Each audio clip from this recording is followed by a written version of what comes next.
ভাই কয় টাকায় বোরকা দিচ্ছেন? মাত্র 70 টাকায় ভাই। মানে এই সুযোগ হারালে কাটতে হবে আড়ালে। জি ভাই, কোরবানি ঈদের অফার। জি ভাই, কোরবানি ঈদের অফার। কোরবানি ঈদ পর্যন্ত 70 টাকা। 70 টাকাই দেখেন ভাই। ভাই এটা কি আপুদের জন্য নাকি ভাই এই ব্যবসাটা? এটা সবার জন্য, সবার জন্য, সবার জন্য। মানে যে নিয়ে ব্যবসা করতে মানে পারে। এ খাবে তো ও খাবে না, তা হবে না, তা হবে না, তা হবে না। মানে সবার জন্য। সবাই ব্যবসা করার সুযোগ পেয়েছেন, সবাই ব্যবসা করেন। ভাইয়ারা চাইলেও নিতে হ্যাঁ, পারতেছে। সবাই ব্যবসা করেন। ভাই এই এটা দেখেন, 70, নিচের গুলো কত পান না ভাই? সব 70 টাকা, সব 70 টাকা। আচ্ছা, সবগুলা 70 টাকা। হ্যাঁ, এটা শুধু পাইকারি দোকান, পাইকারিতে আপনারা নিতে পারবেন। ভাই কিভাবে সম্ভব? দেখেন, কাস্টমারের প্রশ্ন দেখেন, থাকে। মালটা 1200 টাকা দাম আছে মার্কেটে, আপনার থেকে আসলে 70 টাকা। ভাই থেকে আসতে তো পারবো না, তারপর কিভাবে নিব?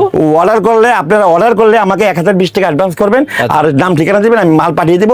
বাদ বাকি টাকা আপনি মাল হাতে পেয়ে পরিশোধ করে দেবেন। এটাও কি 70 টাকা 70 ছিল? টাকা, হ্যাঁ, 70 টাকা। প্রজাপতি ফুল একসাথে? হ্যাঁ ভাই, 70 ভাই টাকা। একটা ফুলের দাম তো 20 টাকা। জি ভাই, এই মালটা মার্কেটে দাম আছে, ভাইরাল, এটা ভাইরাল। আচ্ছা, এইটা আচ্ছা। দাম আছে আপনার মার্কেটে ম্যাক্সিমাম 1200 টাকা। আচ্ছা, 1200 টাকা। হ্যাঁ, এটা আমাদের সাইজ ভাঙা মালটা আমাদের কাছে আছে স্টকে, সেজন্য আমরা কম রেটে পাই, কম রেটে বিক্রি করে দিই। আচ্ছা, অনেক ফুল আছে কিন্তু ভাই। জি ভাই। আচ্ছা, মাত্র 70 টাকা। জি ভাই।